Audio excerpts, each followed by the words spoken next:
Okay. Right. So basically, we have three levels. Right. X, regulation, order, rules is under the second level, and standard of operating and standard operating procedures, law instruction, industrial code of practice. Okay. So semua ni duduk di third level. Right. So kita tahu Act approved by Parliament, regulation, order, rules approved under Ministry, Kementerian, dan ini adalah industrial practice, code of practice actually ini by industrial practitioner.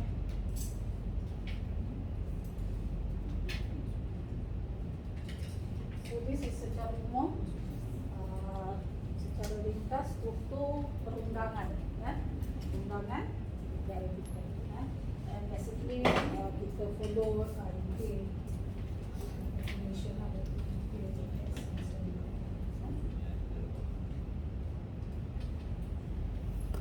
so okay. Today please bear with me if full cooperation untuk I share with you and we learn together about what is Petroleum Safety Measure Act 1984 and Gas Supply Act 1993 and other related OSH legislation. Ini basically kita akan buat sedikit group activities. We have a breakout session untuk we discuss a little bit about Poison Act, Pesticide Act, Electricity and Food Act. Okay? Right, so a little bit about myself. I ada buat e-book, I ada keluarkan 3 e-book tapi dah tak aktif lah. Siapa yang nak baca, I boleh bagi free. Boleh nanti email to me.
Objektif untuk kelas kita, basically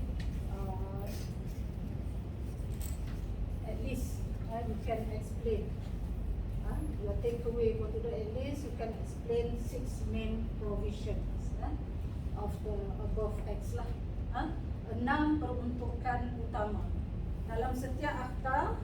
We have apa yang biasanya kita bincangkan, we discuss about main provision, peruntukan. Peruntukan ini adalah lebih kepada pematuhan. Apa-apa pematuhan yang dinyatakan di dalam akta tersebut. Right? So basically, today your takeaway, at least you can explain at least 6 main provisions for PSMA and Gas Supply Act, Petroleum Safety Measure Act and Gas Supply Act. Right? So scope of our syllabus, pengenalan, content, lebih kurang dengan pusha main provisions and conclusion.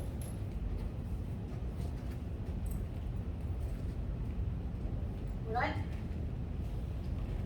So basically PSMA 1984 ini adalah gazetted years ya, ataupun diwartakan, tahun diwartakan. Biasanya dia akan letak kan? Ada dua cara untuk kita ingat akta lah. Basically kalau bidang perundangan dia akan ingat nombor ya. Contohnya OSHA 94, actually dia adalah Act 1. Akta OSHA Act berapa nombor dia? 154 kan? FMA 67 3139. Jadi dekat kalau you all ada hard copy ataupun you punya fakta dia akan tulis. Tapi basically for your learning purposes biasanya kita akan ingat OSHA 94 sebab tak banyak akta yang you perlu tahu FMA 67 kan. Tapi kita akan you all kena aware about OSHA penggunaan ISO 22. So nanti you have OSHA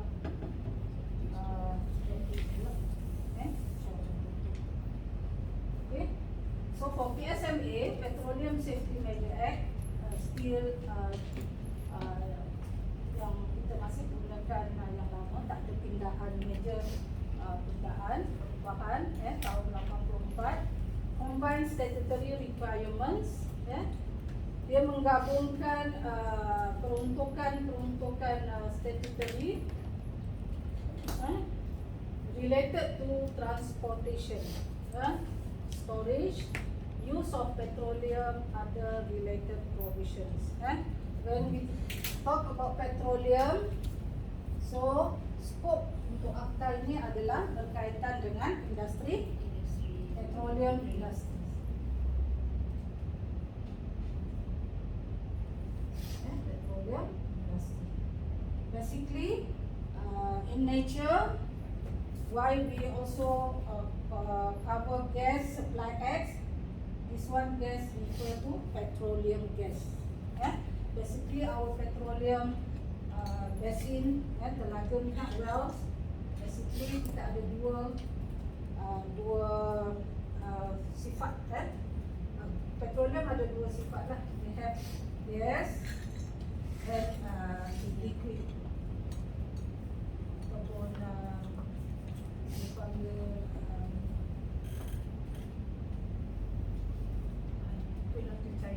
yes, so petroleum gas and liquid gas ataupun cecair.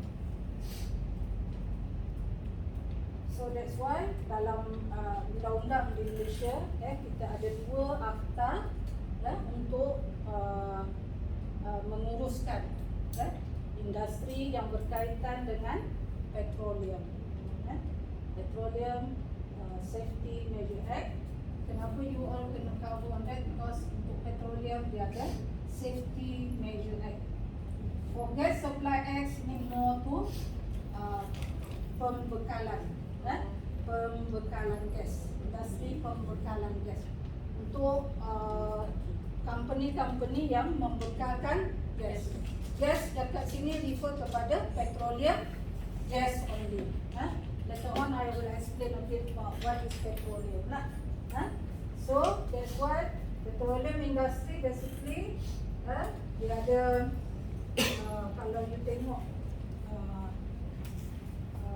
tengok real setup petroleum industries kita ada banyak. Kita ada penapisan. Kalau kita start dengan penapisan penapisan, we have GPP, gas processing plant, right? We have refinery, penapisan.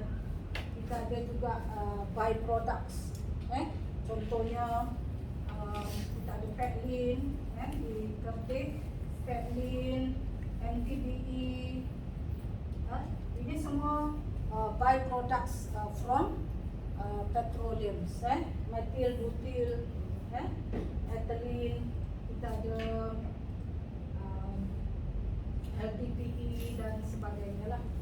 Ini adalah antara petroleum industry. industries in Malaysia.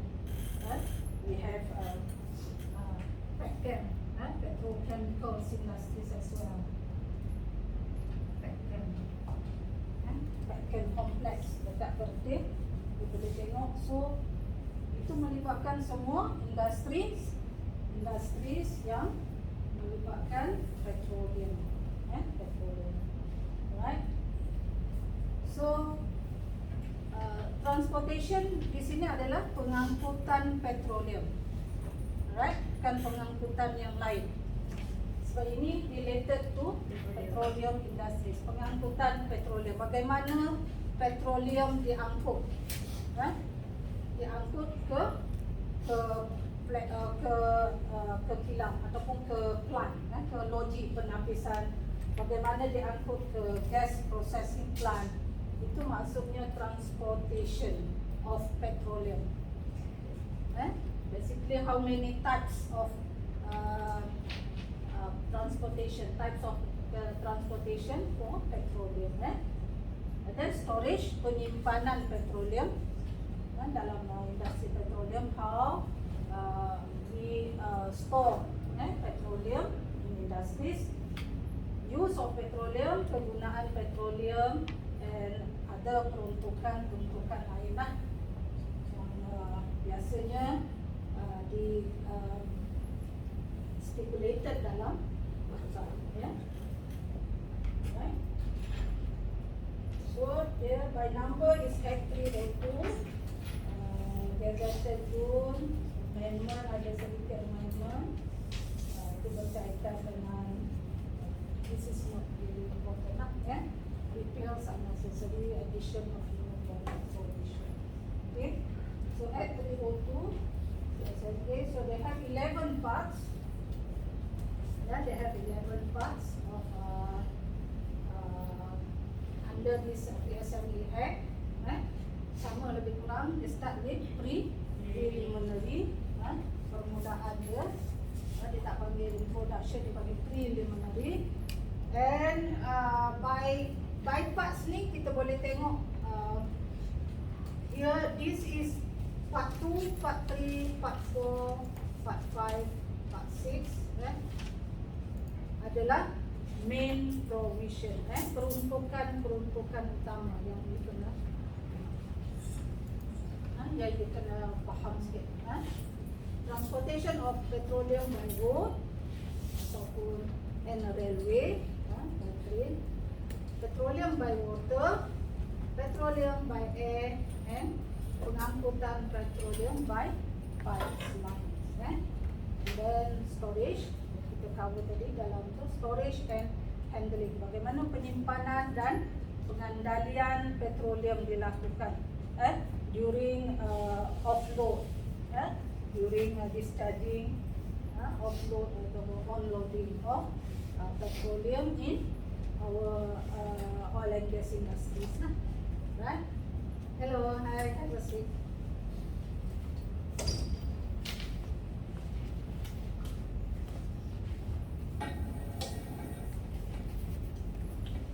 We just started, don't worry, we just started.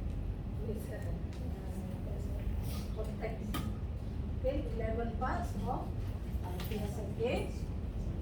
So, next, utilization of equipment, gadgets.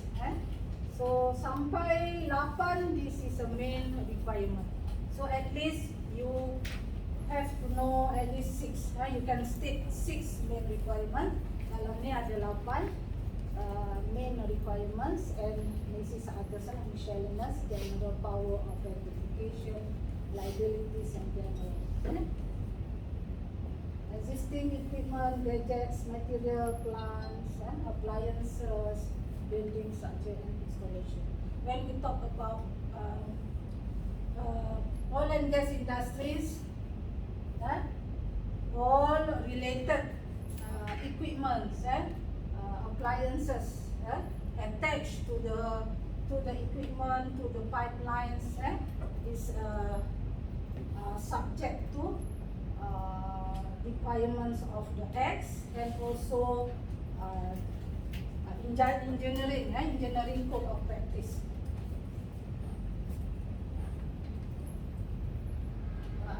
engineering international standard, international engineering standard lah code. For example, apa tahu engineering codes untuk teknik codes yang kita tahu. Siapa orang engineering kat sini? Engineering codes and standard lah yang kita perlu. British standard, kan? American standard, right? American standard on manufacturing engineering, examine, ANSI, API, right? American Petroleum Industries. So basically, industries, oil and gas industries in Malaysia, the main requirement, major requirement that they have to follow is the first on top, of course, X, PSMAX, GSAX, for those yang membekalkan gas petroleum to domestic industries, and for those yang transport petroleum, yang bawa petroleum, contohnya yang kita, of course lah, dia punya player is Petronas, our local company, so orang yang banyak have to follow this two X regulation. Petroleum Safety Measure Act, less than. Okay, so kenapa kita kena tahu,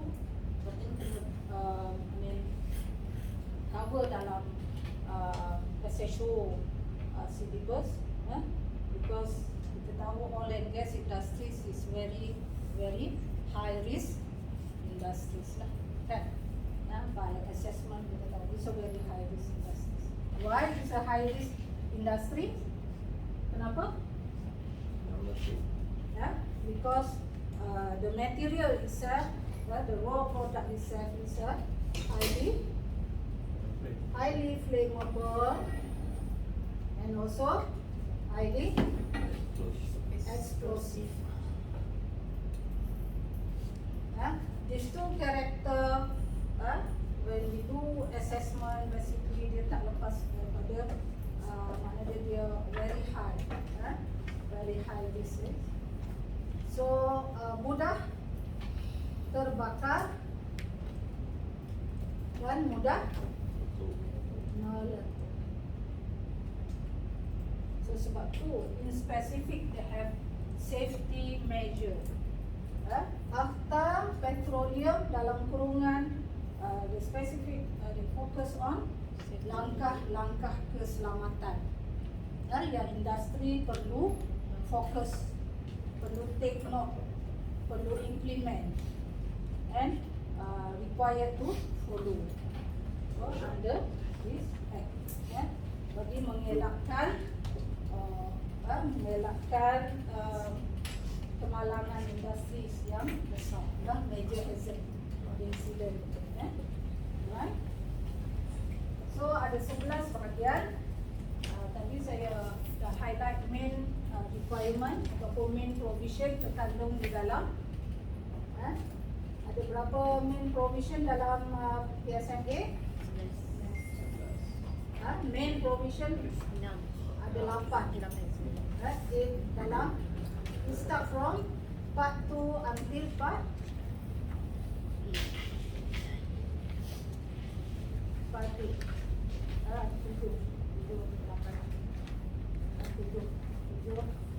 Main provision. Dalam so kita akan share about this main provision, part 2, part 3 until part 8.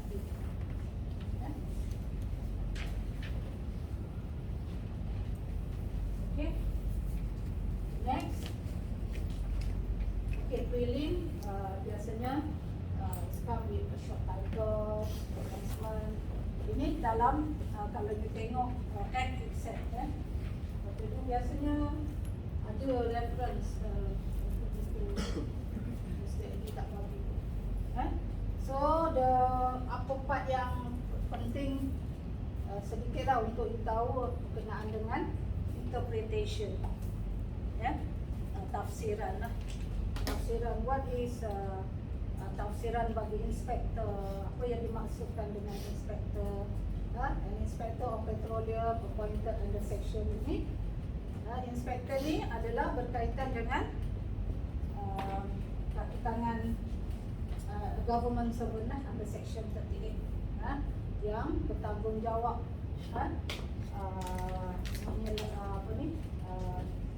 menyaksikan ini aktivitis dalam industri petroleum dan gas. So you boleh buka photos yang ada laptop yang tengok ada tu, you boleh tengok act itself, you go to petroleum safety measurement.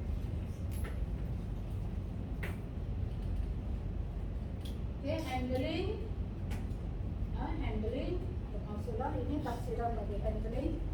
Sikit lah, kadang-kadang dia tanya in a short question, what is definition ataupun interpretation for storage according to SMA.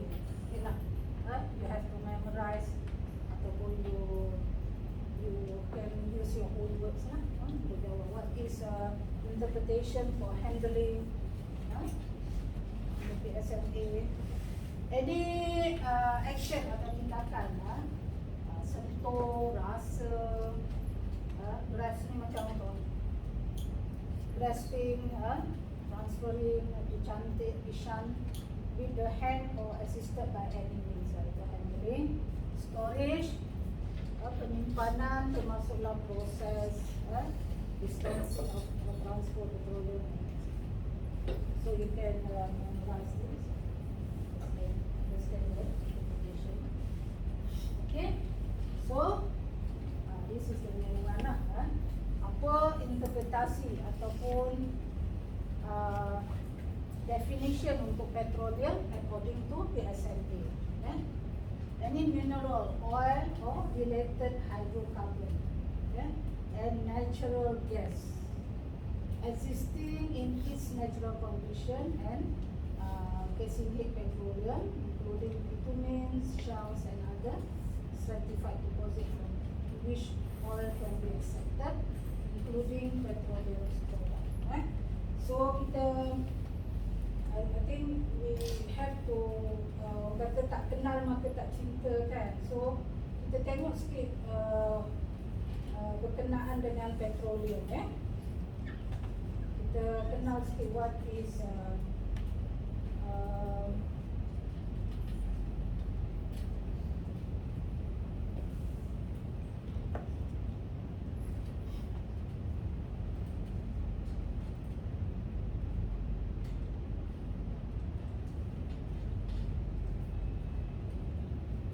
dia juga mau ikut dekat Petronas lah. Mau di Petronas Limited. Cuma guna dia punya ni sikit lah. Okay, what is petroleum? In basically, kalau in layman language, is a chemical substance made up of carbon and hydrogen atoms and can be extracted from water. Ini you belajar dalam organic chemistry. Kalau yang belajar science stream lah. Basically, ini adalah dia punya warna, dia punya raw lah, raw products dia, raw petroleum. Hydrocarbon, petroleum molecule. Basically dia ada carbon dengan hydrogen. It's a chemical substance, bahan kimia. Dia chemical, that's why dia higher risk juga, dia adalah chemical substance. Kenapa dia high risk biasa it's a chemical substance. Basically petroleum adalah dalam kumpulan alkana lah, alkane. Kumpulan alkana. Kalau dalam organic chemistry dia kumpulan alkana. Dia macam ni kan, alkana. Ingat tak? Kita refresh sikit lah kumpulan sains. Kalau yang bukan sains tu, it's okay, just for your general knowledge. So dia ada CN H 2N plus 2 kan.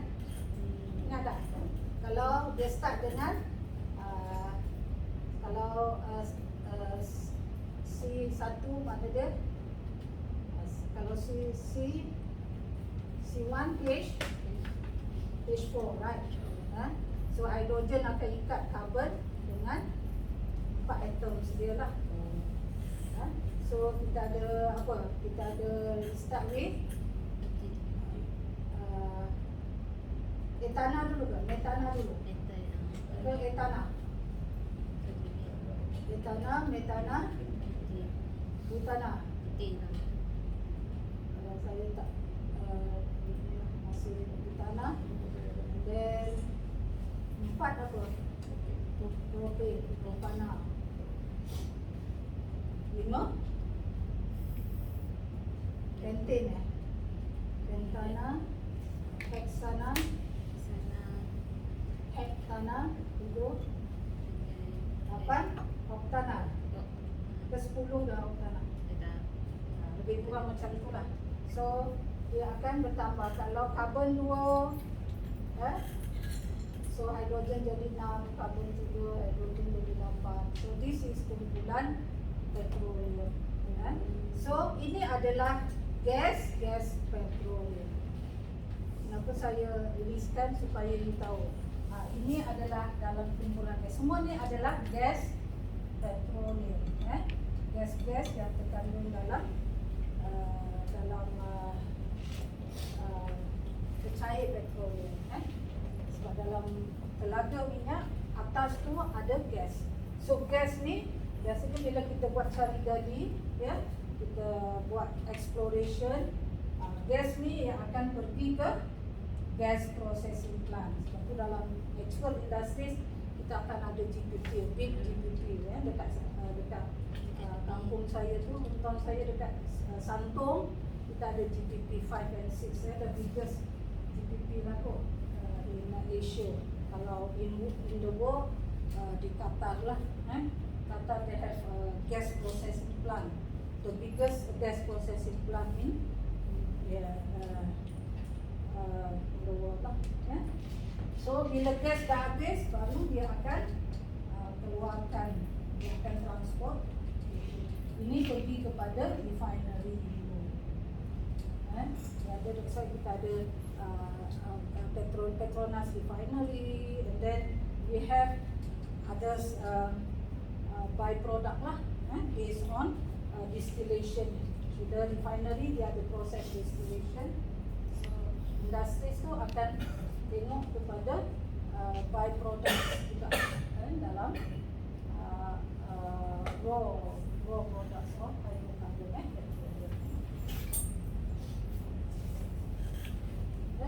Dia ini adalah gas-gas.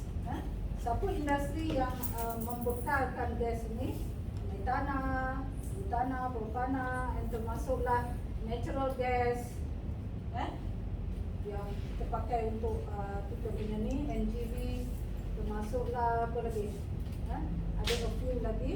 So ini di bawah scope. Kalau dia membekalkan gas, dia di bawah Gas Supply Act.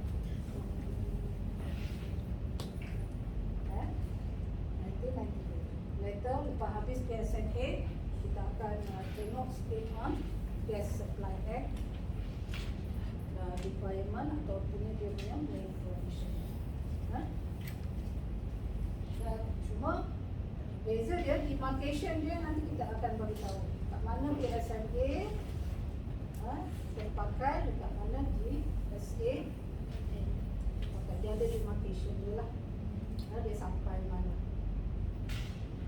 Ni PSNA aktiviti sini, industri PSNA dan pembekalan, basically secara umumnya pembekalan gas adalah GSA. Pengangkutan petroleum sama ada gas ataupun liquid di bawah PSNA. Alright, jelas tu? Boleh faham? So ini bagaimana petroleum terbentuk lah, 100 years back. All these fish apa ni, dia masuk mati, the dead organic materials tertanam a million of years and transformed into oil and gas. It takes million of years to complete. Okay, so kita tahu lah dunia kita dah makin tua lah, right? So sekarang ni minyak dan gas, industri kita makin banyak dan juga makin berkurang juga bila kita dah extract ya. Okay, ini kat meja dia macam mana dia track migrate, bergerak daripada permukaan, dia akan track ke dalam batu-batuan lah. So basically that's why it's very high risk because dia melibatkan proses exploration.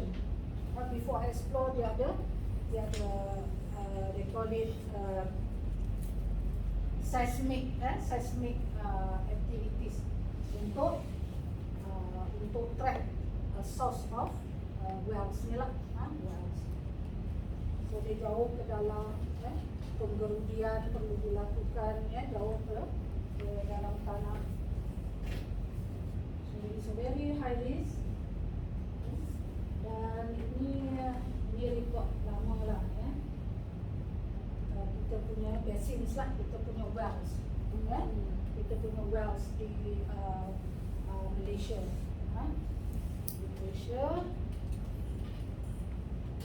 So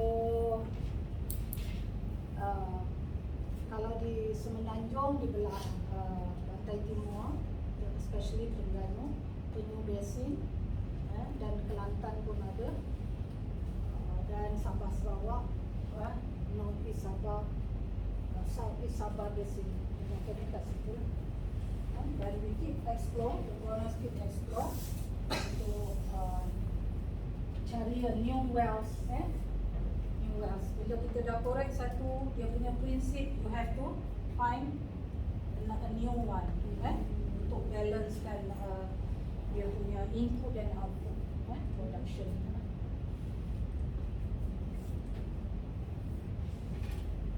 So sedikit related to industry. Kenapa petroleum is very important? Sebab banyak industries menggunakan petroleum product itself and by-products. By-product ni produk-produk sampingan daripada crude oils.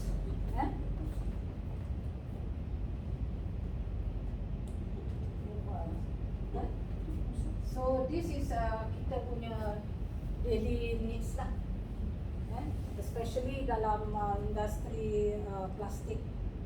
Kita banyak guna untuk packaging, untuk plastic products dan sebagainya. Dan juga kita punya domestic gas, cylinder gas, LPG, liquefied petroleum gas, and also NGV, natural gas untuk kita punya vehicles, yang pakai gas, dan adalah others petrochemicals, petchem industries as well.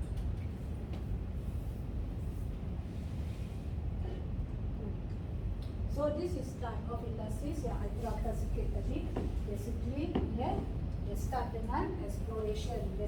Ada fasa lagi yang sebenarnya sebelum exploration itu dia start dengan development. Saya punya department dulu development and project department, HSC dekat development and project. Tapi dia ringkaskan kat sini exploration and production.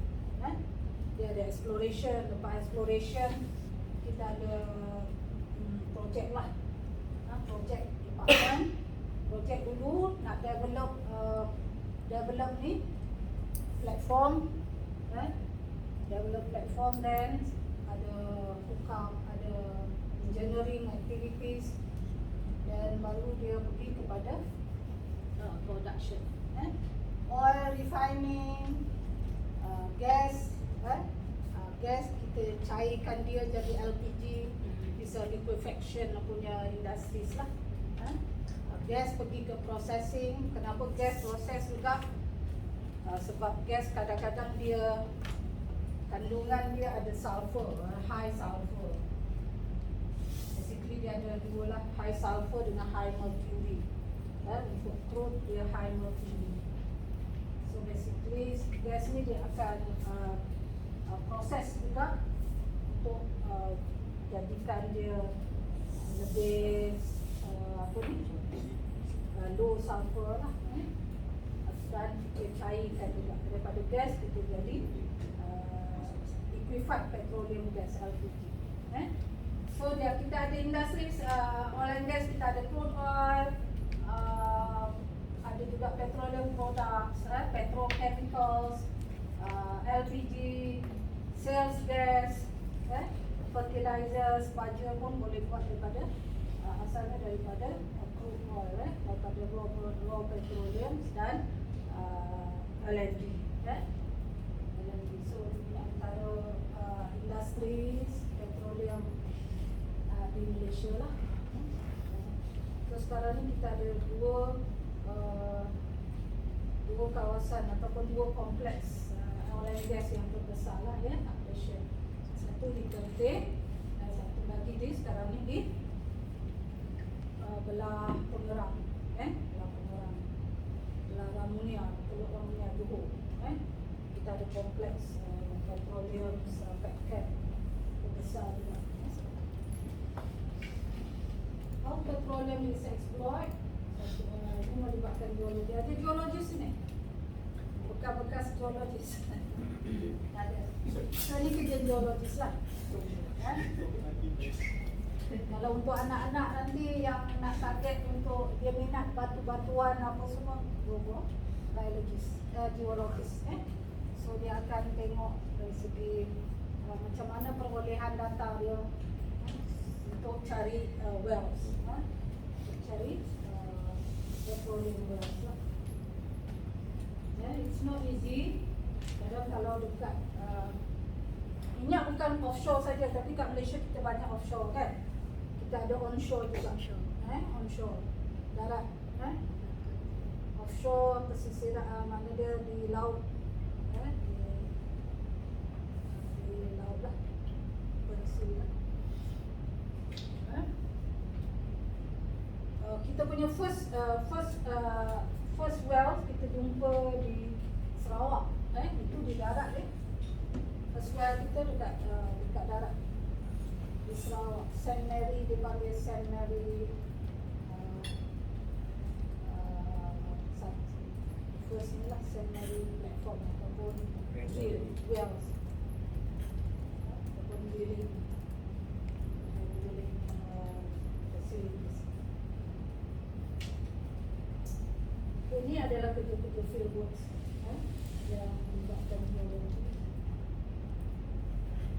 Bukan engineer saja, tapi geologis pun terlalu penting pendapatan. Ini bagaimana seismic data lah. Seismic data untuk cek macam mana longkang. Ini kerja-kerja bahagian exploration lah.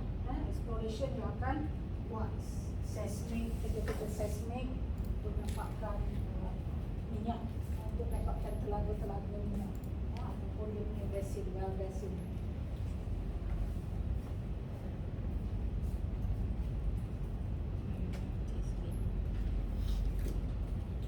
Okay.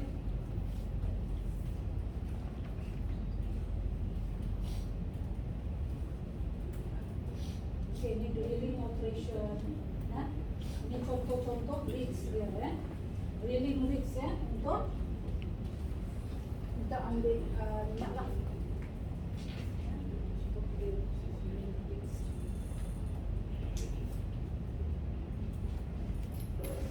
Untuk dia very high risk.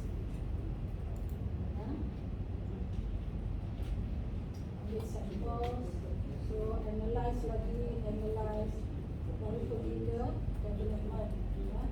Development untuk sama ada on tak on untuk develop ataupun untuk bina platform. Ada a few types of platform. Ini types of platform. Production platform. Ada yang jenis subsea, yang laut dalam. Dia ada tenslon, floating. Ini dipanggil FPSO ni. Floating Production System offloading. FPSO, kita ada a big barge. So semua proses buat kat situ, right?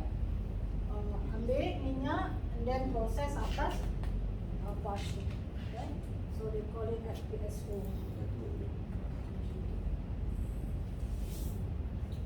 Dia terapung floating, ada production juga, ada storage, simpan, pada siap simpan, lepas tu kita dia belayar untuk offload dekat pelabuhan. FPSO dia ada jenis tower, and kita ada juga fix, ada single port ataupun tripod, ada tiga tiang ataupun satu tiang pun ada. Base bergantung kepada inilah what is the size of platform itself. Platform ni basically yang atas ni kita panggil lah top side, yang bawah ni adalah jacket. Jacket.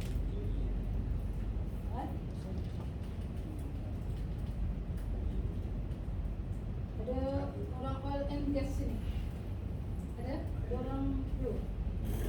Ada orang oil. Petronas. Mana? Okay. So, kalau kawannya lain boleh duduk pada siapa nama? Syafiq. So, exploration ni challenges lah. Main challenges dalam oil and gas, ya. Harsh working condition, human activities, marine traffic, ya. Dia ada kadang extreme weather, ya. Dalam hutan, technology challenge, complex reservoir dan sebagainya. Ini question tanya Mr. Shah. Saya dah peta dah. Saya dah bukan orang betul dah. So basically some of the kita kenal sikit lah what is petroleum. Okay? Alright? Boleh? Happy dah? Kita happy?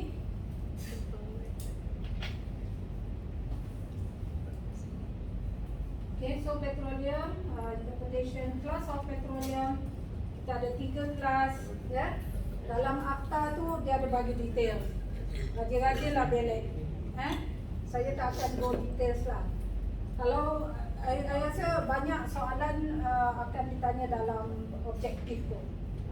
You tengok, you just go through kelas 1 apa, kelas 2 macam mana, how they classify ataupun categorize dia punya kelas, depending on the flash point and boiling point.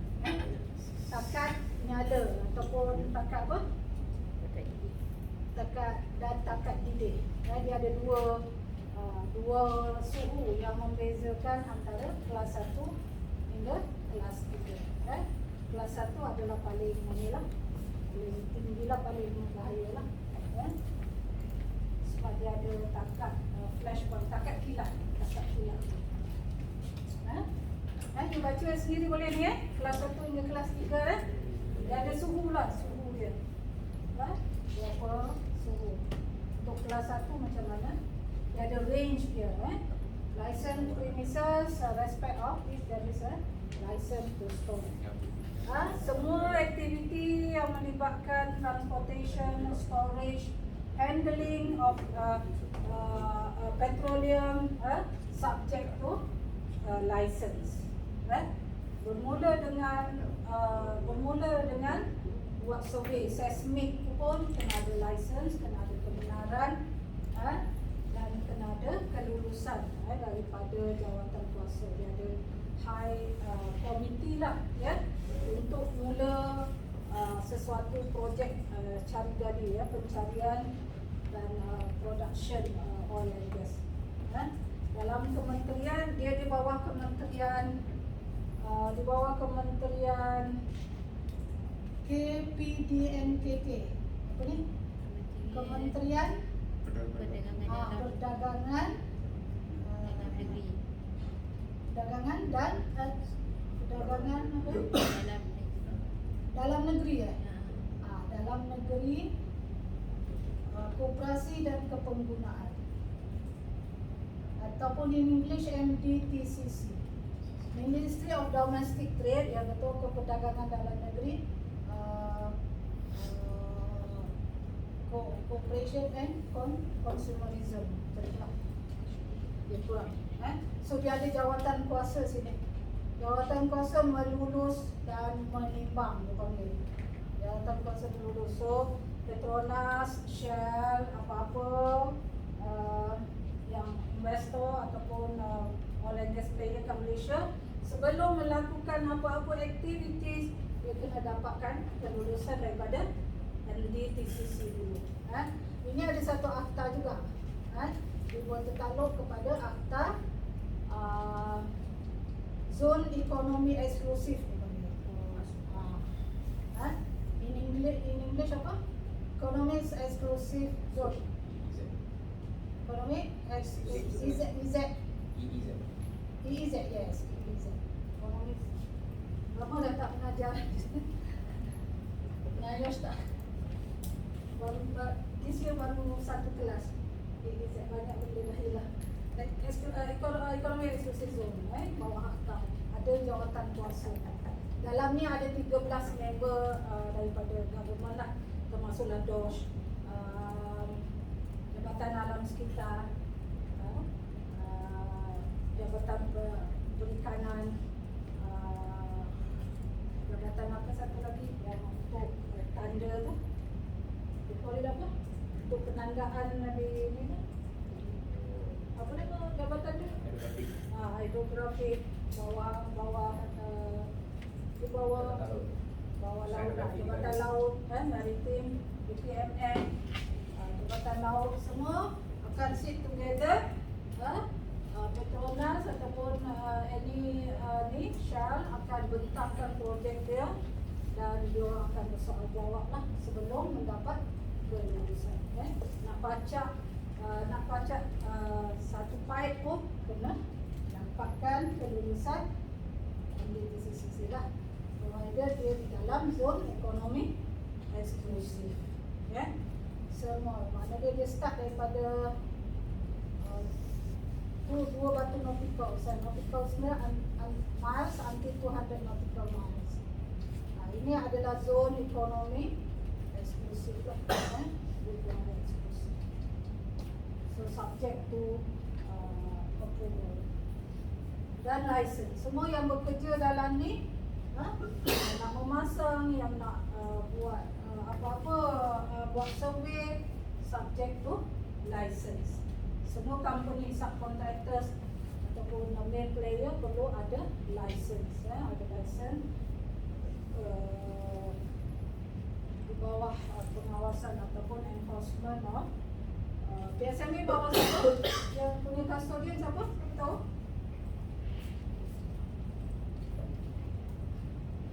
Kalau Usha kita tahulah. Usha siapa custodian? DOSH lah. DOSH bawah siapa? Bawah Kementerian Sumber Manusia. PSME DOSH juga ya. Dia ada jabatan kejuruteraan dia. Engineer dia ramai dia. Ramai engineer dia. Panggil jabatan kejuruteraan petroleum. PSME bawah DOSH juga. GSA, Gas Supply Act, dia bawah Suruhanjaya. Dia bawah Suruhanjaya Tenaga, Energy Commission, Suruhanjaya Tenaga. Ini untuk supply industri yang buat supply petroleum gas saja di bawah Suruhanjaya. Petronas, all the contractors untuk installation, pipeline installation, license bawah DOSH. Ini license diberi oleh Suruhanjaya Tenaga. Okay. Petroleum byproduct tadi saya cakap dia ada produk-produk sampingan. Contoh dia kata kat sini methane, ethane tu propane, butane, which may consist one or more of the above cases lah, either in the form of gas or liquid. Okay. So kita kata dia kumulatan utama methane, ethane, propane, butane. Dia start dengan methane. Methane, ethane baru ditambah. So this C1H2, etana C2H6, butane 3, 8. Dan produk sampingan gasoline, nafta, reformate ni daripada proses penyulingan crude oil lah. Kalau kita tengok sekejap tengok lagi.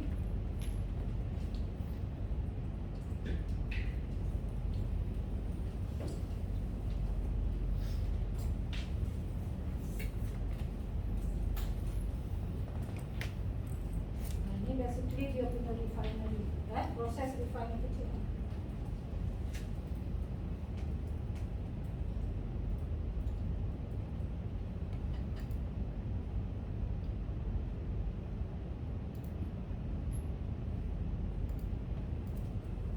Pecah sikit ini adalah macam mana itu tadi diulang ada mula-mula gas gas akan pergi ke GPP. Yang lain-lain tu akan pergi kepada dia punya related plant ada nafta, gasoline, ni residual ni yang bawah ni biasanya apa?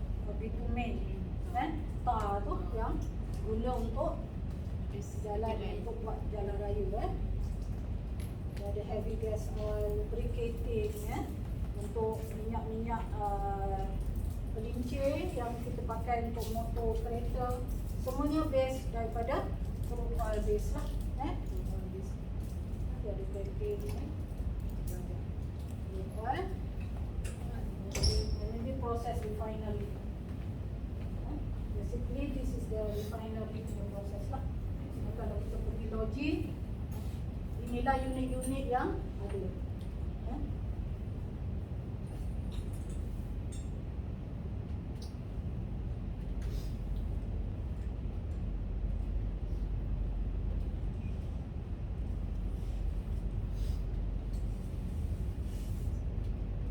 Right. So kita sampai kepada peruntukan utama yang pertama. Peruntukan utama number 1, iaitu transportation of petroleum by road and railway. Ini adalah peruntukan utama di bawah PSNA, iaitu transportation of petroleum by road. Apa maksudnya? Pengangkutan petroleum melalui kita darat lah. Ada dua types, dua modul dua operator ataupun two types of land transportation. Main provision PSNA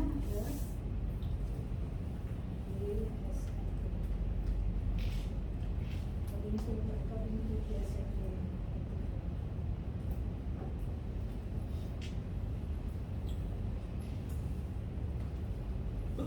Yang pertama, transportation. Saya punya tu okey ke? Okey. Transportation of petroleum by road, railway. Pernah tengok tak? Penata serempak, penata By road banyak tak? Siapa yang buat by road? Dagangan kan, petronas dagangan. Bawa apa? Bawa LPG, bawa. Lalu tengok ISO tank yang bulky tanks, itu bawa petrol, banyakkan petrol lah untuk hantar ke petrol pump station. Railway pun ada, melalui train, tengok laluan lah.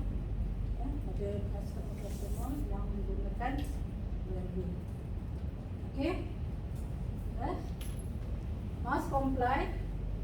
Semua industrial player company yang membuat pengangkutan transportation kat sini is a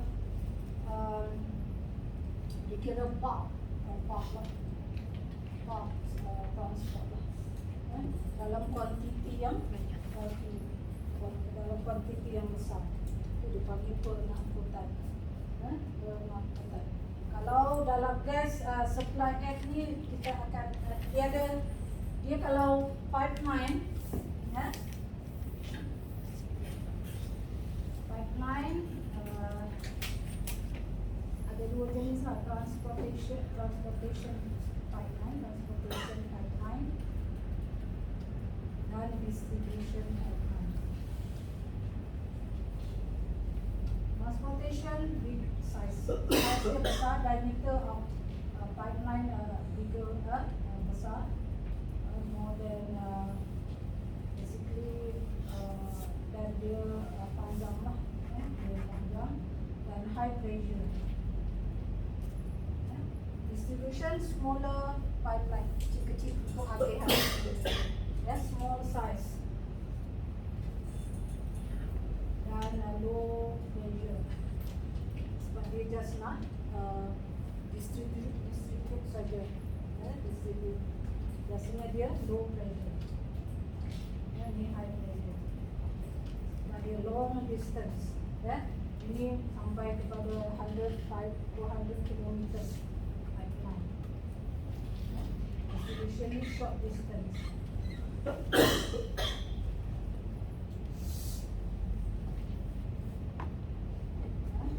Biasanya transport ni daripada platform ke darat atau ke pesisir pantai, ke kita panggil beachfront. Ini menggunakan pipeline untuk transportation. So kita tengok requirement dia apa, details on the requirement. Power Minister untuk mengadakan peraturan untuk memastikan safety of people and properties.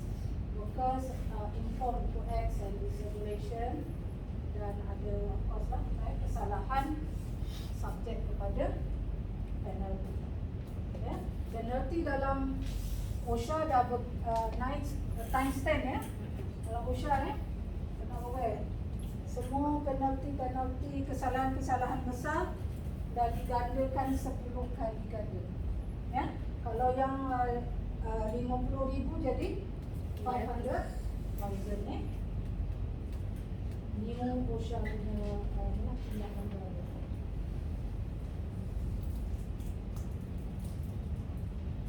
Kebenaran loading, unloading and deciding petroleum. Ini untuk macam mana kita nak aktiviti memunggah ataupun memasukkan petroleum, sama ada ke dalam storage tank ataupun ke dalam di pelabuhan lah, kebanyakannya banyak di pelabuhan lah, daripada kapal-kapal masuk ke pelabuhan. Ini tertakluk kepada pelabuhan punya rules and regulation dia. Melibatkan port of vessel carrying, kemasukan into port of vessel yang mengangkut petroleum, pemberitahuan to inspector, permission of port officer to unload and discharge from the vessel. So So ini very strict. Dia ada zone dangerous good lah, ya, zone merah. Kalau kawasan pelabuhan untuk offload ataupun unloading petroleum, discharge petroleum, dia akan pergi kepada zone dangerous goods gitu, ya, bahan-bahan berbahaya. Ya. Dan dia ada requirements lah, setiap ni macam mana nak loading, macam mana nak unload, ya, macam mana nak discharge. Juga nak masuk pun akan bergantung kepada kelulusan, ya. So saya ada ringkaskan sikit lah macam mana proses aktiviti pengangkutan ataupun pengangkutan petroleum ni di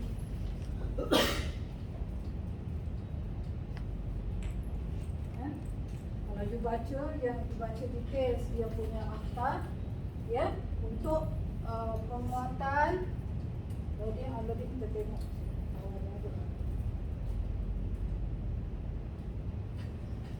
okay.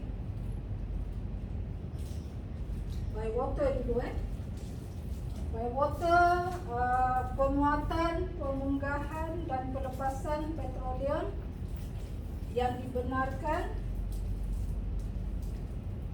Dicakapkan sini tiada apa-apa petroleum boleh dimuat atau dimunggah atau dilepaskan kecuali pelabuhan ataupun di tempat yang ditetapkan oleh kementerian.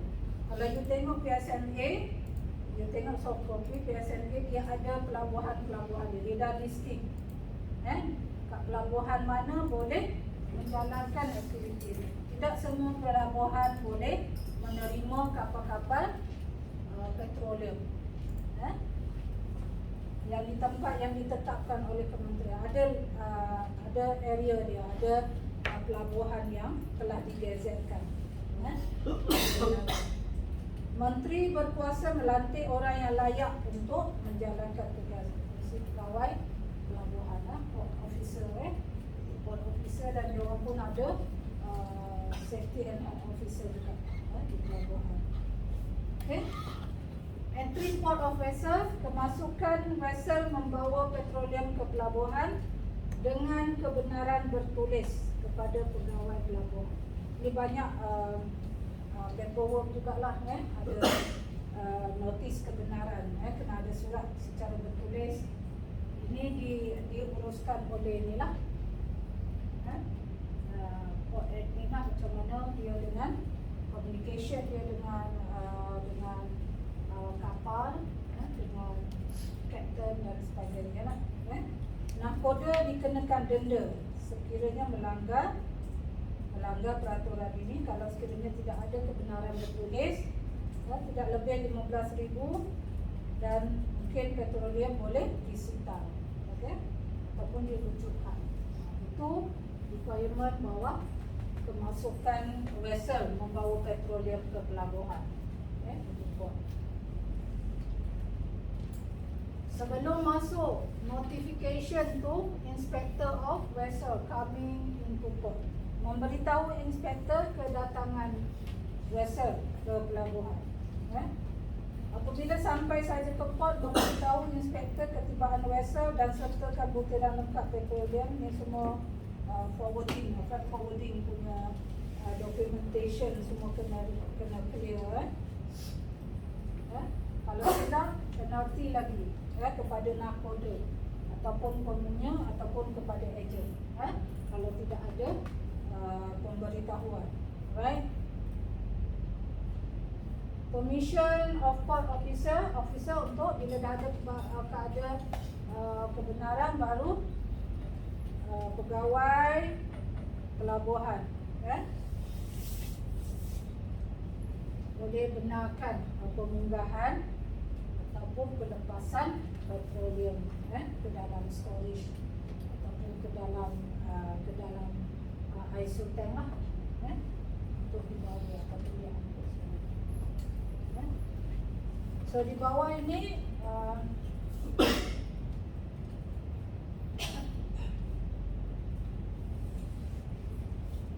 memunggah dan melepaskan petroleum dan menyimpan petroleum dinyatakan dalam lesen dengan kadar segera selepas diberi kebenaran. Tak boleh lama-lama. Kebenaran diberi, terus buat pemunggahan, offload, unload, discharge ataupun apa-apa activities, dan kalau melambatkan pun kena penalty. Okay, so dia ada sekatan kat sini untuk lakukan kerja ni, ya.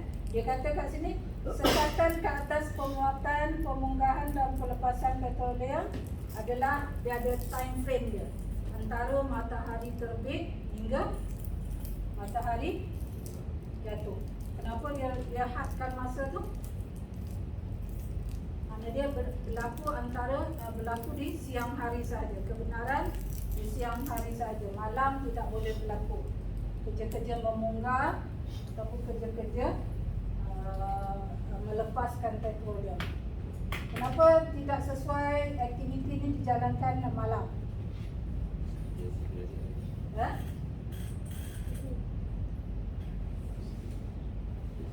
Ada sebab dia tak? Malam gelap.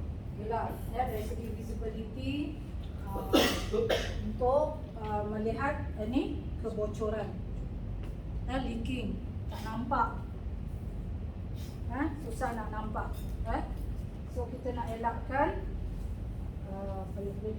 semasa proses pemunggahan berlaku kebocoran. Ataupun apa lagi? Kenapa malam tak boleh?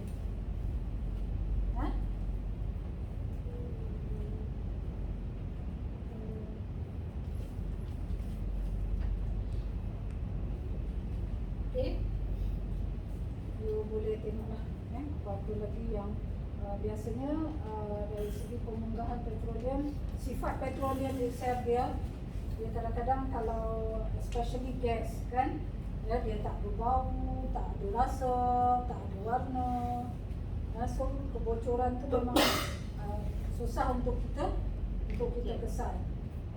So siang hari tu adalah lebih visible lah, lebih kita detect.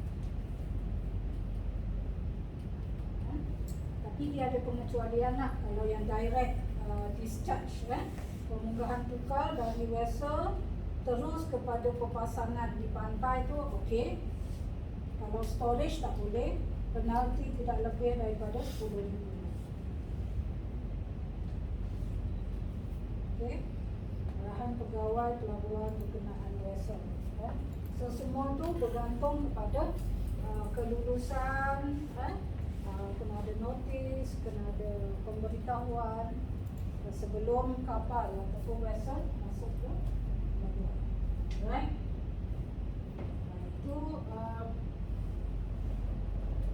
Itu adalah di bawah inilah transportation of petroleum by water.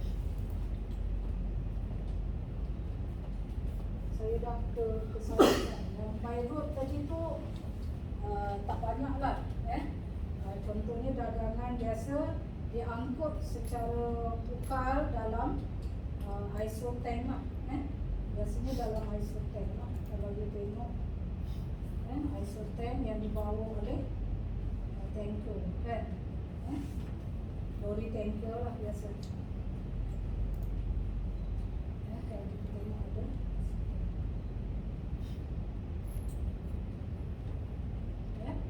So ISO tank ni kenapa dipanggil ISO tank? Di subjek tu International Standard Organization, dia follow international code lah.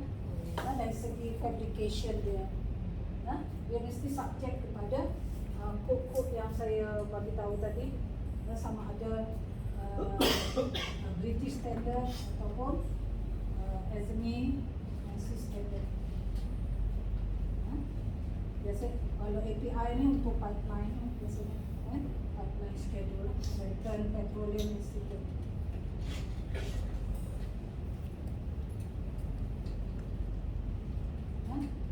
So dia tak boleh dalam tangki biasa dah. Fabrication itself ni pun subjek tu ni di bawah bawa certification ya. Kalau you tengok FMA di bawah UPV vessel ni ataupun storage tank ni. Bawa unfired pressure vessel. Semua ni bawah ni perlu ada kelulusan daripada ni. Tapi ada satu regulation baru iaitu exemption, ada exemption lah Kalau tengok ada exemption untuk petroleum, untuk Petronas. Jadi ada new design. Basically fabrication of the storage tank ataupun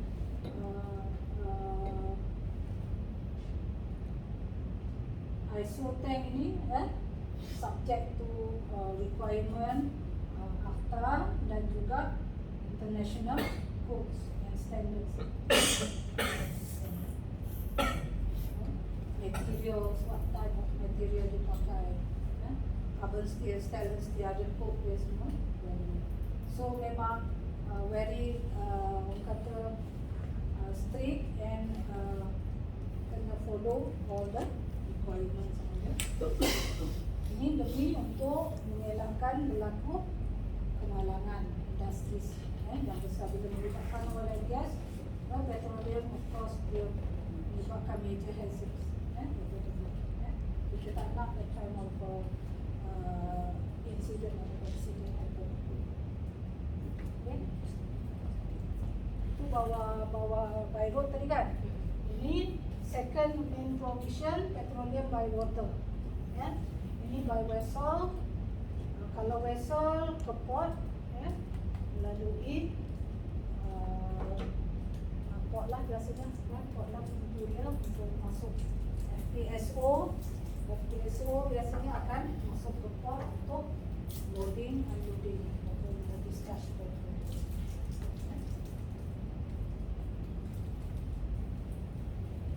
Dan dia ada schedule ataupun time frame dia, iaitu kerja-kerja memunggah hanya boleh dibenarkan semasa daripada matahari terbit hingga matahari terbenam.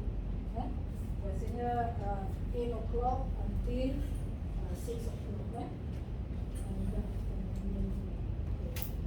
Okay, transportation of petroleum. Ini ada juga salah satu main provision dia, petroleum by air. Tapi untuk industri di Malaysia, there shall be no transportation of petroleum other than that used to operate the aircraft sahaja, with prior approval of the minister. Maknanya petroleum, pengangkutan petroleum melalui udara adalah dilarang, adalah tidak dibenarkan sama sekali, kecuali untuk penggunaan aircraft sahaja. Itu bukan pengangkutan semacam untuk aktiviti aircraft, untuk fuel dan sebagainya sahaja. Dia ada unless lah kat sini, mungkin ada special, itu subject to kelulusan. Okay. This is the main one. This is an important one. Kat Malaysia, untuk pengangkutan petroleum secara besar dalam kapasiti yang besar, kebanyakannya dibawa oleh kita melalui talian pipe. Beratus-ratus talian pipe kita di dasar laut. Di dasar laut banyak talian pipe daripada platform terus kepada ke beach, kepada pesisir pantai. Dia ada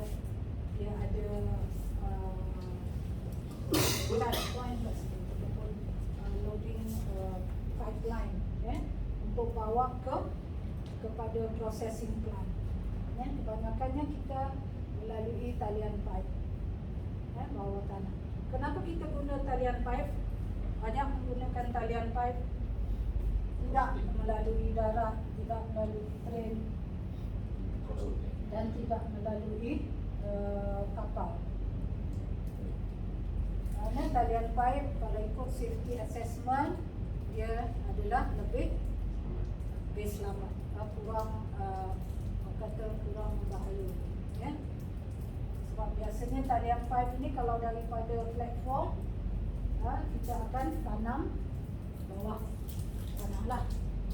Sama juga kalau di penyimpanan pun banyak kita buat penyimpanan storage tank. Kalau kita tengok dekat petrol pump station semua underground, semua underground. Kenapa? Sebab dia lebih selamat. Kalau berlaku, sebab dia highly explosive, dia mudah meletup. Bila meletup, kalau atas ni impact dia besar compare tu bawah dalam tanah. Tempat kita akan meredup lebih jauh.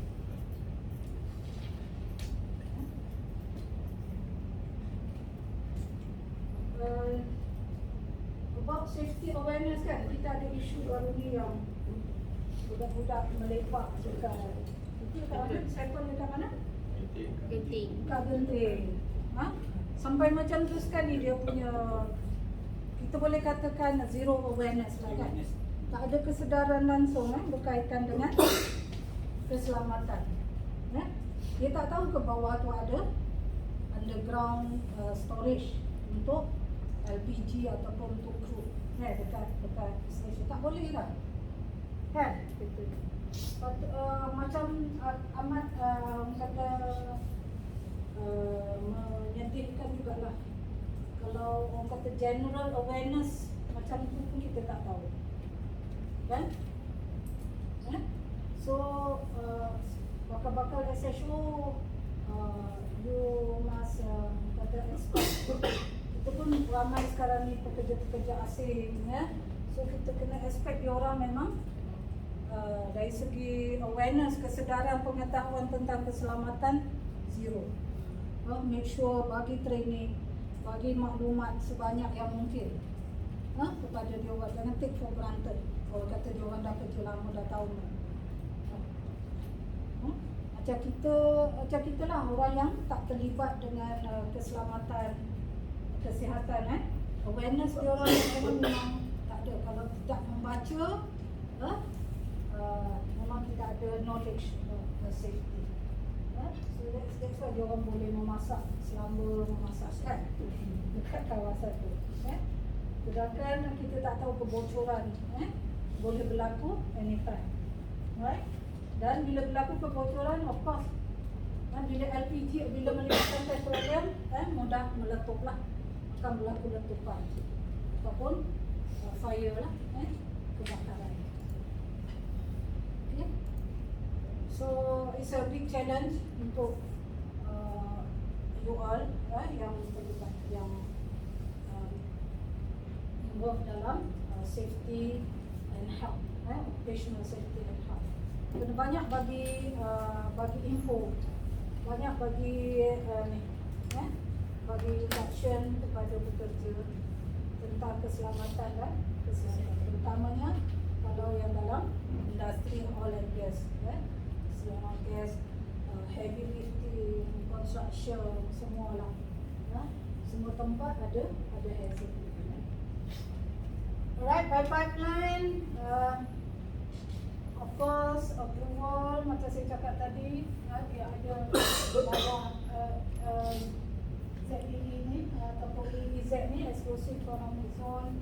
Setiap perpasangan talian pipe bermula daripada aktiviti survey, buat seismik, semua memerlukan approval daripada jawatan kuasa menimbang, dan termasuklah kerja-kerja lay pipeline, inspection, maintenance. Syafiq bahagian mana Syafiq?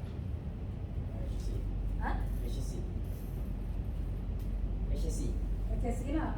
You kat dekat plan mana? Platform. You kat platform. Mana platform mana? Besar. Besar. Okay. So dekat platform of course, banyak talian pipe kat bawah tu. And sebagai SHO, requirement dia very strict lah. Semua setiap length of pipeline tu untuk pasangan talian pipe itu perlu mendapatkan approval. Dia banyak proses. Okey, saya cerita sikit requirement dia untuk pipeline ni. Bekas ini yang banyak dekat Malaysia.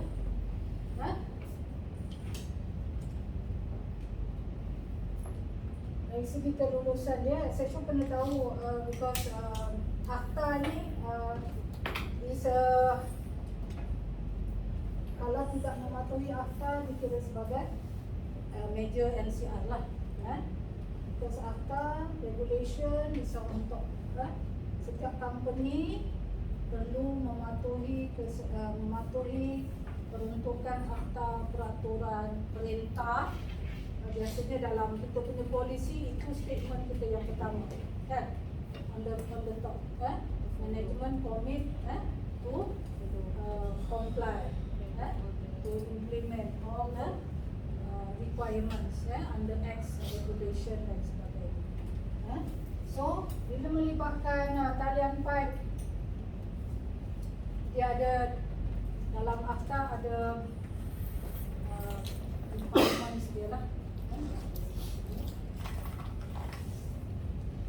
Sebelum kita pergi kepada storage,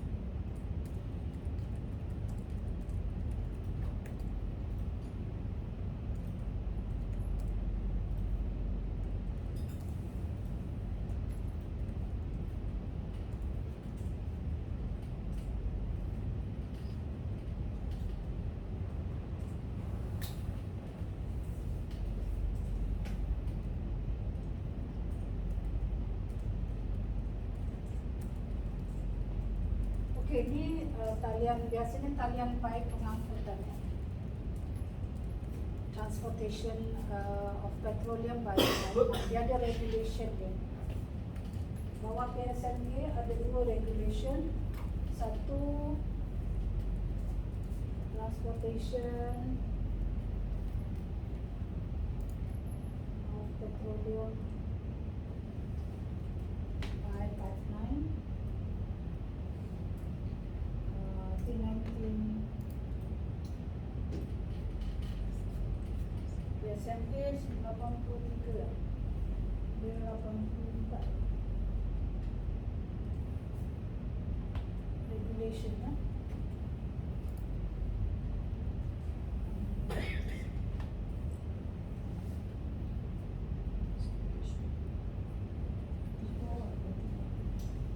nanti cek balik.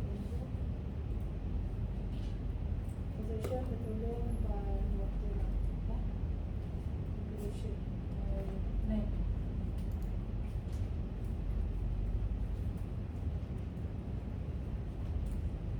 Dulu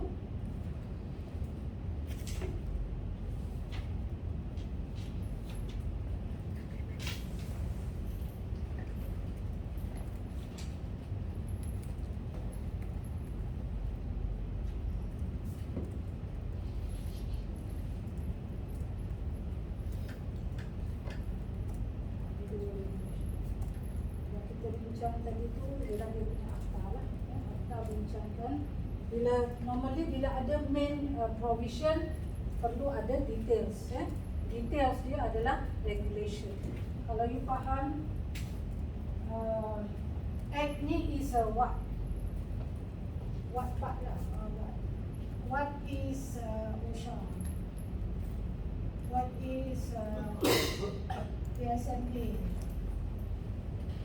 Bila come to implementation part, how to implement, we come to regulation.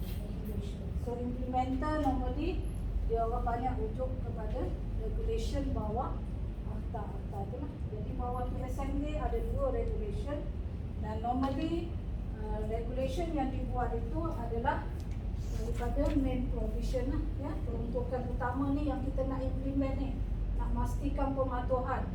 So dia ada details, ya. Dekat sini details lah, ya. Details on about main provision. Tadi kita bincang transportation, petroleum, right, partners. Details dia ada dalam this regulation. Kenaan dengan license, kenaan dengan permit, kenaan dengan codes and standards. Semua dibincangkan secara lebih lanjut dalam regulation. Ya. Akta itu sebagai rujukan induk, dan bila kepada how part tu, bagaimana nak laksanakan tu, kementerian akan mengeluarkan peraturan ataupun mengeluarkan details, keterangan lebih lanjut berkenaan dengan main provision.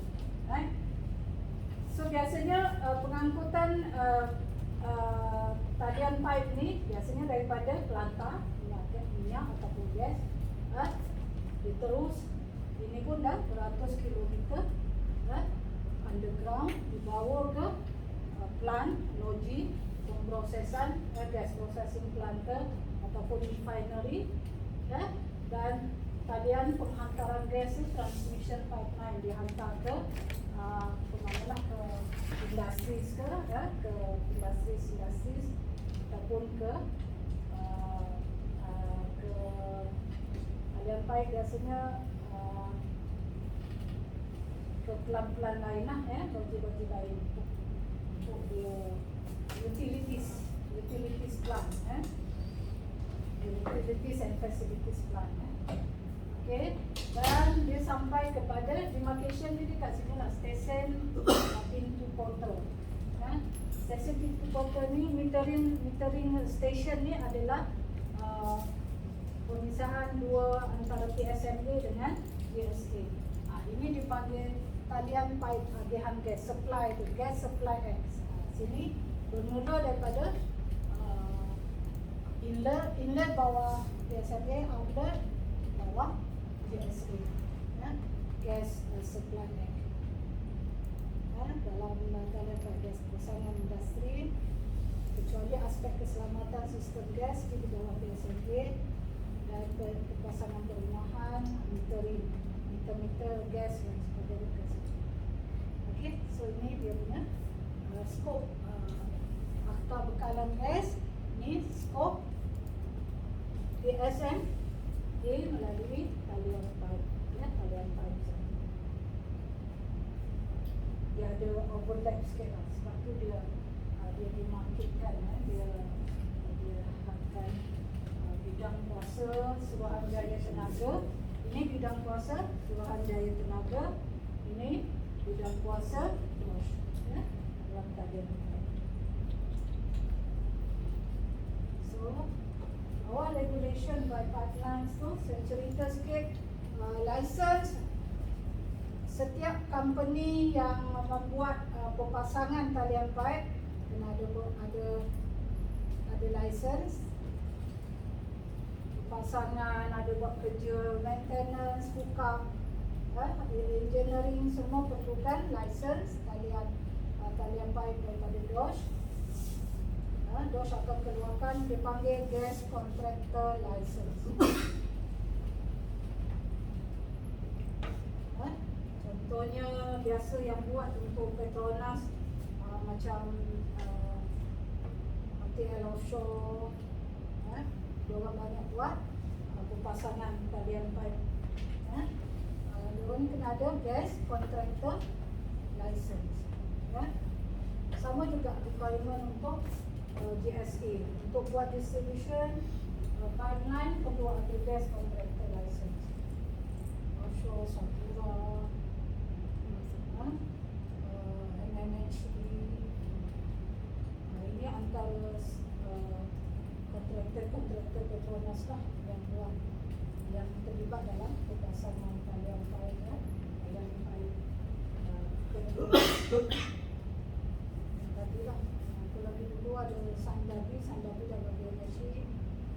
lagi ada.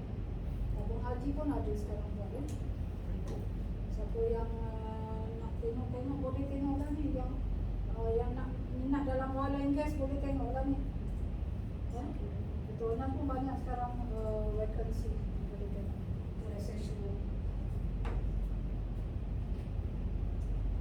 Alright. Dan untuk permit pemasangan talian pipe,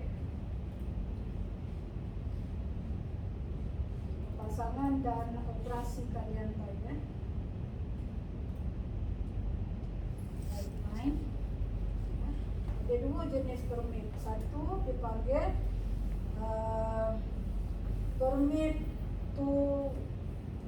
permit to install. PTI kebenaran memasang talian pipe lah ataupun pipeline talian pipe. Selepas pasang, sebelum first oil ataupun first gas dilancarkan dalam talian pipe, diorang perlu dapatkan permit to operate.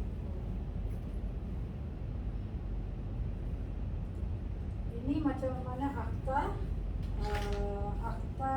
monitor ya, kerja-kerja pemasangan dan operasi talian pipe petroleum. Semua perlu dapatkan permit. Untuk application untuk PTI ada 22 items ataupun checklist untuk permohonan ya. Dokumen yang perlu disediakan ada 22 item sebelum DOSH bagi permit tu install untuk pasang. Ya. Ini adalah biasanya tugas-tugas ni lah. Gas contractor license lah, gas contractor yang berdaftar, yang ada license, diorang akan buat permohonan kepada DOSH ya. Permohonan apply ke DOSH untuk dapatkan kebenaran memasang talian pipe di dalam zon ekonomi eksklusif, maknanya di luar pantai. Bukan di luar pantai lah, offshore di luar pantai. Kalau tepi pantai, pesisir pantai.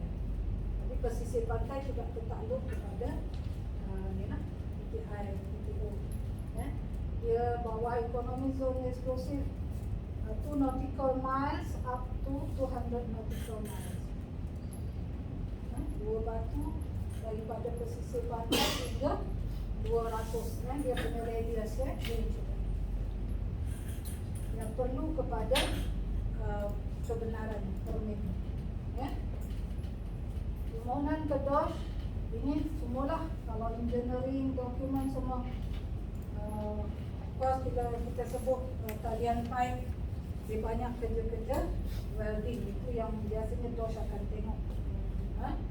Dokumen-dokumen contohnya welding procedure, WPS, specification. Syafiq familiar kan dengan benda-benda ni kan? Dia dah familiar.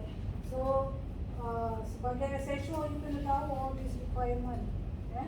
Bila nak buat inspection perlu check all this. Ini untuk welding inilah, welding activities. WQS, WQT, WPQR, welding performance record. Ada 3 dokumen untuk welding joint sahaja. Ini DOSH akan tengok dari segi code, dari segi welding. Ini antara 22 item lah, drawing, design calculation. So this is how ACTA control the activity process to ensure that all the company ataupun implementer patuh kepada ACTA punya requirements. Design calculations, dia ada banyak lagi lah. Dan ada PTO untuk permit. Ini sekilas kita dah, yang ni dah lulus pemasangan sebelum PTO dia ada satu test. Ya, dipanggil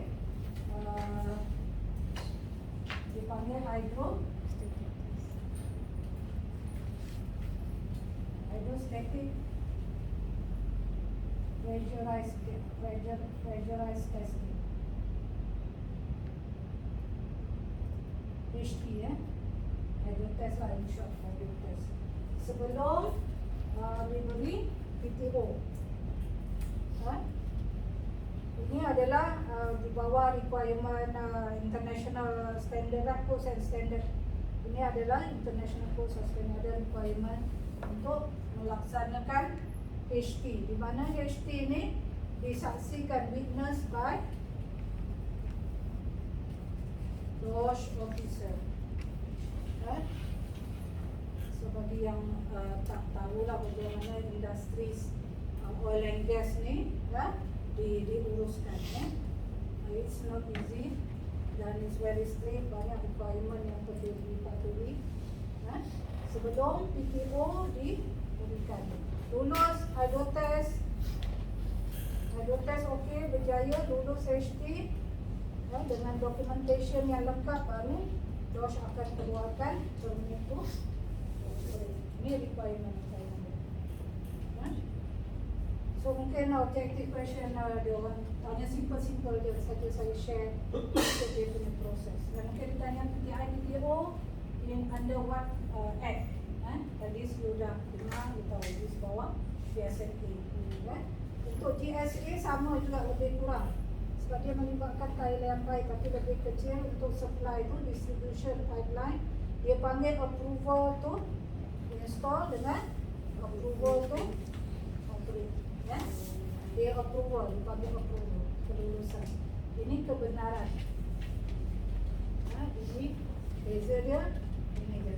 Untuk talian pajas. Approval tu install, approval tu bawa gas. Dan untuk gas ni nanti kita right? So apa tujuan HT?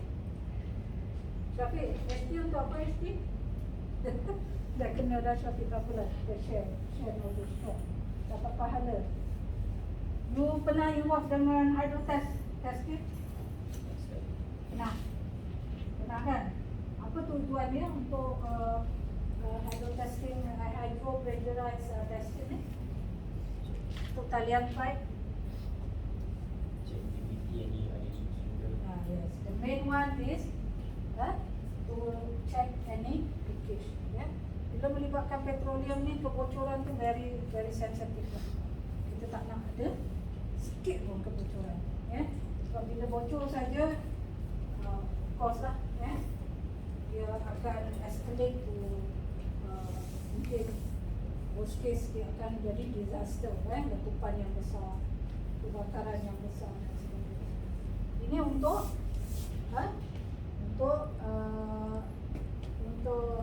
leakage. Ini leakage punya testing, leakage testing. Dia adalah kalau you boleh Google tengok hydrotest macam mana dia buat.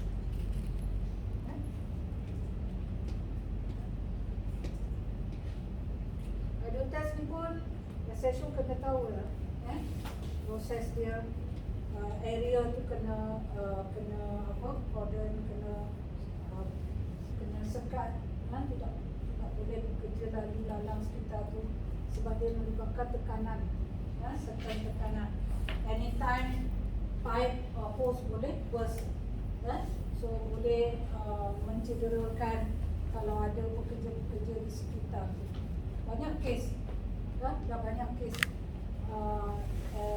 insiden dekat bila kerja hydrotest dilaksanakan. Kena aware about this.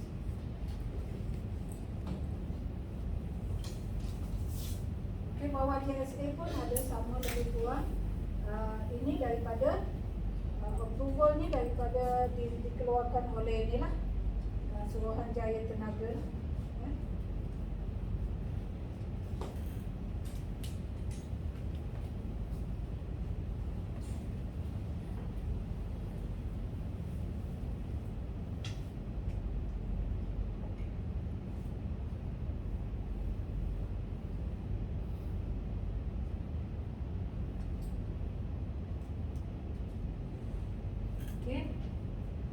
Then another main provision, storage and handling of storage.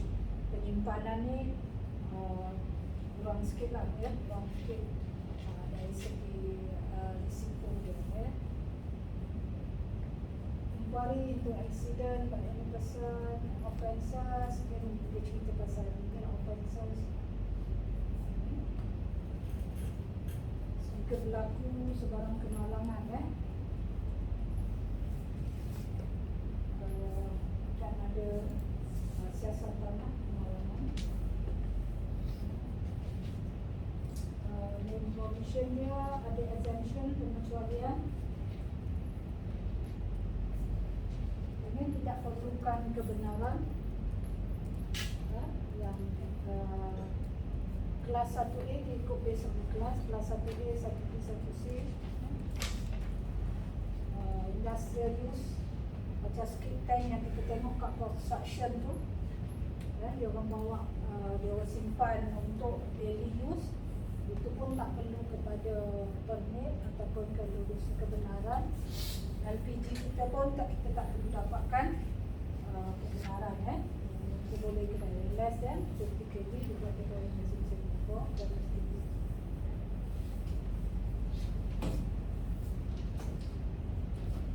So ini pengecualian daripada pematuhan penuntukan inilah storage and handling petroleum ini dikecualikan daripada kelulusan. Okey Pak, ini adalah berkaitan dengan semua equipment, gadgets, materials, plants. Ini semua tertakluk kepada international codes and standard. Tidak boleh beli local valve, local parts, no.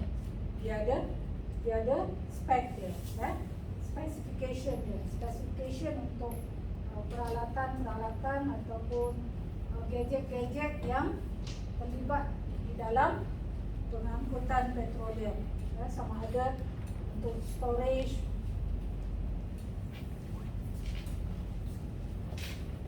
Kalau you tengok talian pipe macam ni lah. Kalau macam ISO tank ni dia memang melibatkan specification dia, of course kena follow codes and standard. Contoh pada ni akan ada macam PRV, pressure relief, dia akan ada untuk inlet pipe, inlet ni dia ada lagi pressure relief valve, ada offload discharge valve dan sebagainya. Semua ini pun kena follow codes and standards, kena follow akta requirement. You tak boleh beli simply valve, local valve untuk attach kepada storage tank. Sama juga dengan pipeline. Biasanya transportation pipeline dia bermula dengan launcher, launcher.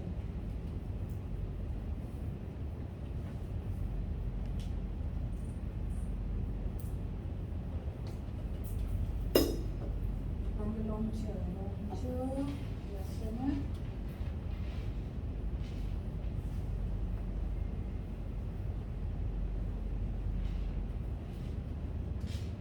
pelancar ni mana dia minyak ataupun gas akan diberikan certain tekanan untuk bawa kilometer untuk diterima oleh receiver lah.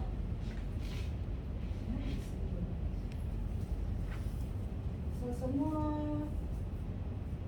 semua equipment ataupun appliances yang attached to this ni, ada pump, ada valve, gate valve ataupun wall valve, semua yang attached to semua tertakluk kepada implementation of follow of course international engineering course and standard. Ada BS, SMA, ANSI dan sebagainya. Okay. Dan biasanya dia orang akan pakai SMA, ANSI V31.4. Ini untuk kru, untuk angkut crude oil. V31.8. Ini untuk gas. Ini untuk transportation lah. Untuk distribution, untuk GSA dia ada code lain. Ini untuk transportation.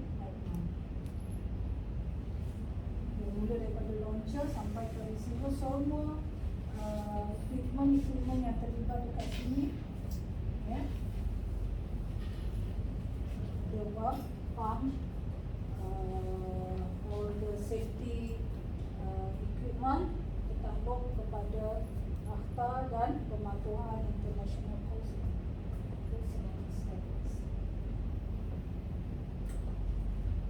Right? Okay. Verification, testing, dia ada calibration cert, dia ada verification cert dan sebagainya, new cert. Even materials pun kena ada approval. Itu semua perlu di-attach kepada permohonan 20 items. Materials, equipment, appliances perlu masukkan ke dalam permohonan untuk PPI. Ya.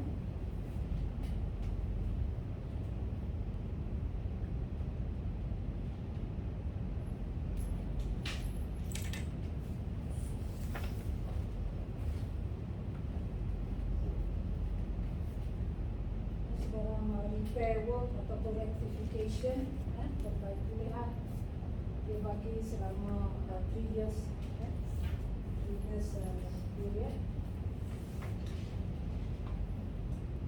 Okay, part 9 ini secara general, secara general bidang kuasa minister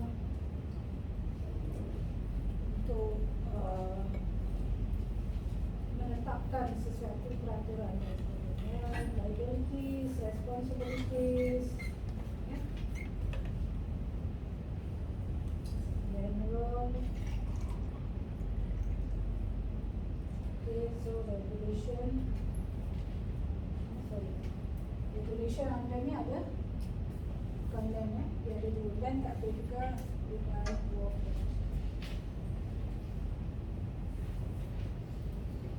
Regulation, at least you tahu lah itu keutama by line and by water. Define. Setahu biasanya regulation tu dia lambat sikit lah, ya.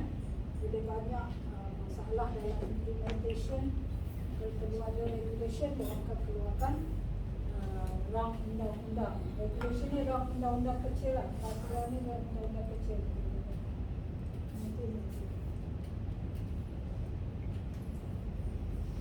Right?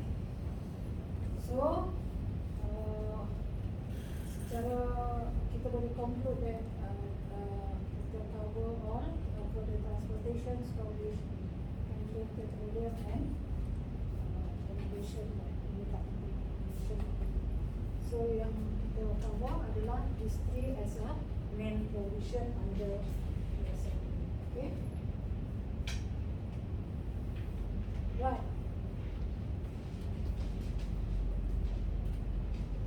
Any question untuk PSMA? Sebelum kita tak ada break ke? Ataupun kita makan kat bawah? Oh, dah tak ada bawah ke atas?